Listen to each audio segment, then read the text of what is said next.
First ever factory outlet Mukunda jewellery KPHB Kothapet Khammam Somajiguda Hanamkonda. నమస్తే అమ్మా. నమస్తే తల్లి. అమ్మ, సంక్రాంతి అయిపోయిందంటే ఇకంతా శివోహం, శివ మహిమలు, శివమాలలు అన్ని స్టార్ట్ అవుతా ఉంటాయి. అయ్యప్ప మాల అయిపోయి శివమాలలు స్టార్ట్ అవుతా ఉంటాయి. శివరాత్రి దాకా ఇదే కదా, ఒక 1-2 months. సో మనం కొన్ని శివ లీలలకి సంబంధించి కానీ శివ భక్తులకి సంబంధించి కానీ కథలు చెప్పుకుందాం. సో ఈ వరుసతో ఈ రోజు నుంచి మొదలు పెడితే ముందు ఏ కథతో మొదలు పెడతారు? అమ్మా, శివుడు భక్త సులభుడు, బోళాశంకరుడు, అసుతోషుడు. వీటన్నిటికీ అర్థాలు ఒకటే. అసుతోషుడు అంటే అప్పటికప్పుడు తృప్తి పడిపోతాడు, నువ్వు ఎక్కువ రోజులు చేయాల్సిన పని కూడా లేదు. అటువంటి శివుడికి సంబంధించినటువంటి ఆయన భక్తులను అనుగ్రహించినటువంటి కథలు మనకి అనేకం ఉన్నాయమ్మా. ముఖ్యంగా ఈ శివభక్తులకి సంబంధించినటువంటి మనకి నాయనార్లని కొంతమంది వాళ్ళకి ఇలాంటివి అనేకం ఉన్నాయి. అటువంటి వాటిల్లో ముచుకుందుడు అనేటటువంటి భక్తుడి కథ ఒకటి మనకి చాలా ఆశ్చర్యకరంగా అనిపిస్తూ ఉంటుంది. ఎట్లాగంటే ముచుకుందుడు పేరు చూడండి ఎలా ఉందో. ఈయన తర్వాత మనకి ముచుకుందుడు అన్న ఆయన భాగవతంలో కూడా ఒక ఆయన కనపడతాడు, ముచుకుంద వరదుడు అని చెప్పి. ఆ వరదుడు కృష్ణుడు, ముచుకుందుడు. అయితే ఈ ముచుకుందుడు అనేటటువంటి వాడు అసలు ఆయన ఆవిర్భావమే చాలా గమ్మత్తుగా ఉంటుంది. ఒకసారి శివుడు పార్వతి కైలాసంలో వనవిహారం చేస్తారు. ఇద్దరు వాళ్ళు చాలా మంచి ఆది దంపతులు అవడానికి అసలు ప్రేమ అంటే వాళ్ళని చూసి తెలుసుకోవాలమ్మా ఎలా ఉండాలో. ఇద్దరు కలిసే ఉంటూ ఉంటారు, చక్కగా శరీరంలో సగభాగం ఇచ్చేసారు ఇద్దరికి. అసలు మనం గమ్మత్తుగా చూసినట్టయితే వాళ్ళిద్దరి కాంబినేషన్ ఏమిటమ్మా, ఎక్కడన్నా పోలికలు ఉన్నాయో ఇద్దరికి? ఈవిడ నల్లగా ఉంటుంది, ఆయన తెల్లగా ఉంటాడు.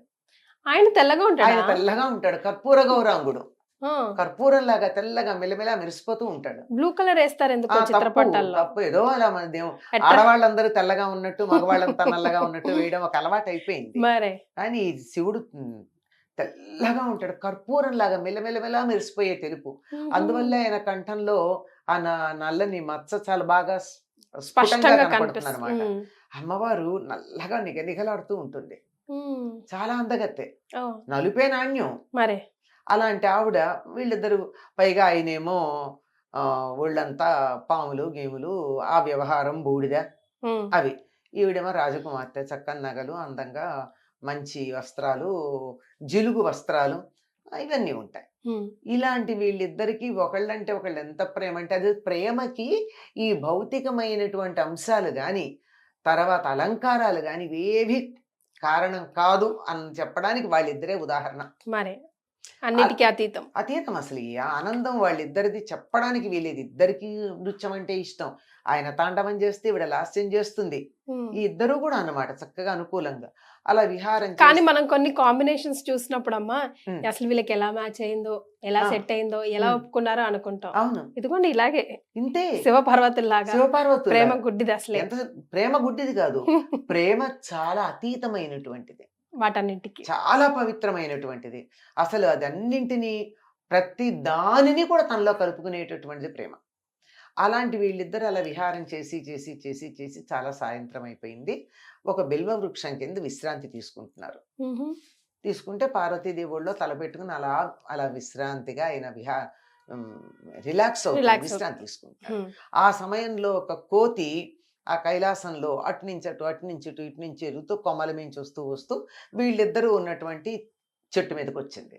వచ్చి కోతి లక్షణం ఏమిటి, ఖాళీగా ఉండలేదుగా, అది ఒక్కొక్క ఆకు తుంచుతోందిట. తుంచితే కరెక్ట్ గా ఆకు తుంచితే దీని చేతిలో నిలుస్తాయా ఏమన్నానా, సగం కిందే పడతాయి. అలా పడుతూ ఉంటే ఎక్కడ పడ్డాయి, పాదాల మీద పడ్డాయి, శివుడి పాదాల మీద, లేత బిల్వదళాలు. ఆయన లెక్క పెట్టుకుంటున్నాడు, 108వ దళం పడింది. వెంటనే కోతిని కిందకి పిలిచాడు, నీకు వరం ఇస్తున్నాను అన్నాడు. శివుడికి ప్రదోష వేళ పూజ చేయడం చాలా ప్రధానం.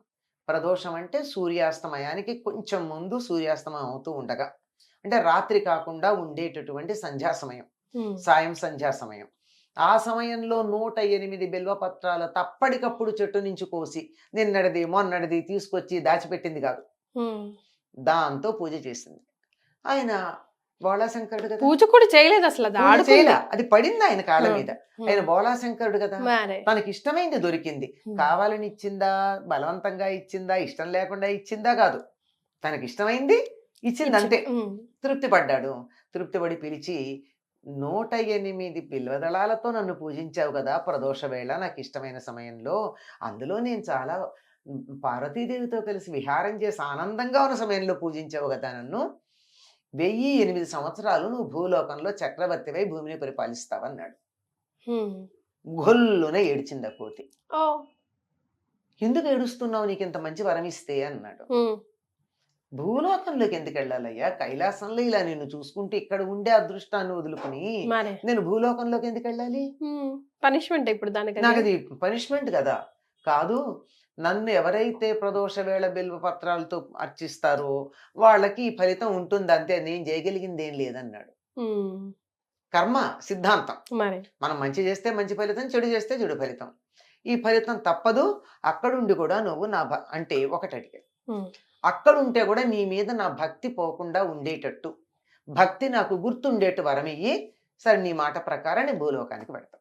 ఉమ్, అది ఇప్పుడు భూలోకానికి వచ్చిన తర్వాత ఏం జరుగుతూ ఉంటుంది, భక్తి పోతుంది. మరే. మనకి జై విజయుల కథ చూసాం. ఉమ్, హిరణ్యకశిపుడికి వాళ్ళకి భక్తి ఉందా, ఉమ్, లేదు. శత్రుత్వం ఉంది. మరి. కానీ శత్రుత్వం ఉంది కానీ వాళ్ళ సంస్కారం ప్రకారం విష్ణువు అంటే ఇష్టం కనుక భక్తి, ఈ శత్రుత్వం కలిపి వైర భక్తి అయింది వాళ్ళది.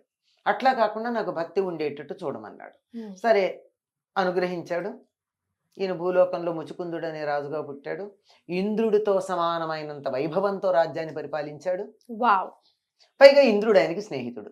ఉహుం, ఆ రోజుల్లో స్వర్గలోకానికి రాకపోకలు బాగానే ఉండేవి. ఉమ్, మొన్నటికి కూడా ఉన్నాయి కదండి, శంకర్లు వెళ్ళలా స్వర్గలోకానికి, అంటున్నారు. ఆది శంకర్లు. ఆహా. అలా వెళ్ళి రావడం పెద్ద కష్టమేం కాదు. ఇప్పుడు సామాన్య ప్రజలకు కష్టంగా ఉంది.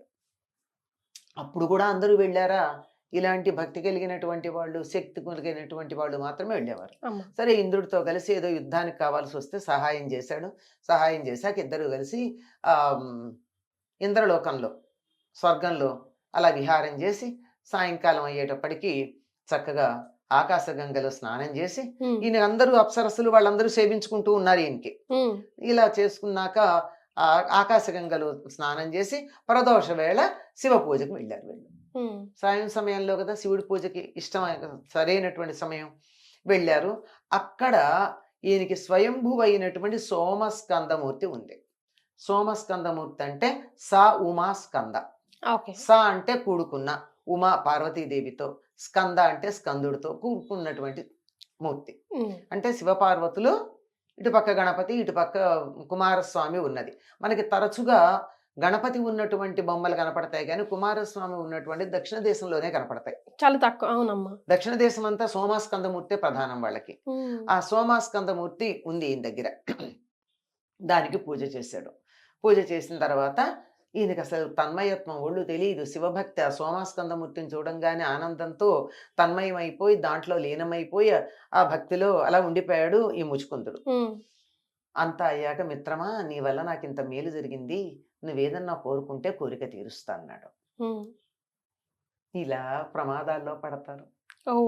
ప్రమాదాల్లో ఎప్పుడూ కూడా ఇది ఇస్తాను అనకుండా నువ్వేది కోరుకుంటే అది ఇస్తానన్నప్పుడు ప్రమాదమే కదా. అంతే కదమ్మా, అది ఎప్పుడు ఏది అడుగుతారో తెలియదు కదా. తెలియదుగా. ఏమక్కర్లేదు, నాకు ఈ సోమాస్కందమూర్తిని ఇచ్చేయమన్నాడు. ఆ. ఇది లేదు, నాకు ఇది ఇవ్వడానికి వీలు లేదు, శివుడికి అనుగ్రహం కోసం ఇది కావాలి అంటే, వెళ్ళి శివుడి దగ్గరని అనుమతి తెచ్చుకుంటాను దీన్ని తీసుకెళ్ళడానికి అన్నాడు. ఉమ్, వెళ్ళి శివుడిని అడిగాడు, ఇంద్రుడి దగ్గర ఉన్నటువంటి సోమాస్కందమూర్తి నాకు కావాలి, దాన్ని చూస్తే ముచ్చట పడుతున్నాను అని. ఉమ్, ఆ వెళ్ళు, నా ఆజ్ఞగా చెప్పు, ఇచ్చేస్తాడు. వెళ్ళాడు. ఉమ్, ఆయనకి ఇవ్వడం ఇష్టం లేదు.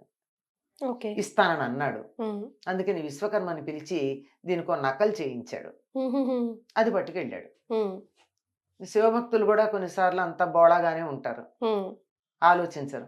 పట్టుకెళ్ళి దాన్ని స్థాపన చేయబోతూ ఉంటే శివుడు చెప్పాడు, ఇది అసలైంది కాదు, నకిలీ. ఓ, శివుడే హెల్ప్ చేస్తాడు ఆ, మళ్ళీ. తీసుకొచ్చి ఇచ్చాడు. ఉమ్, అవునా అవునా అని మళ్ళీ ఇచ్చాడు. ఇట్లా 6 సార్లు ఈ నకలే ఇచ్చాడు. ఓ, 6 సార్లు శివుడే హెల్ప్ చేస్తాడు. 6 సార్లు.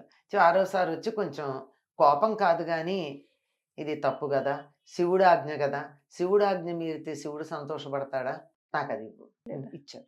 ఇచ్చేటప్పుడు ఉమ్, దాంతో పాటు ఒక సింహాసనం, నెమలి ఈకలతో చేసినటువంటి ఛత్రం. ఉమ్, ఛత్రం అంటే గొడుగు. ఉమ్, గొడుగు దేంతో చేశారు? నెమ్- నెమలి ఈకలతో చేసినటువంటి ఛత్రం. ఇలాంటివన్నీ ఇంకా దానికి సంబంధించిన అనేక వస్తువులు. మనసులో బాధగా ఉన్న శివుడు అంతటి వాడు తన దగ్గర తీసుకోమని చెప్పాడు అన్న దాంతో ఇంద్రుడు ఇచ్చాడు.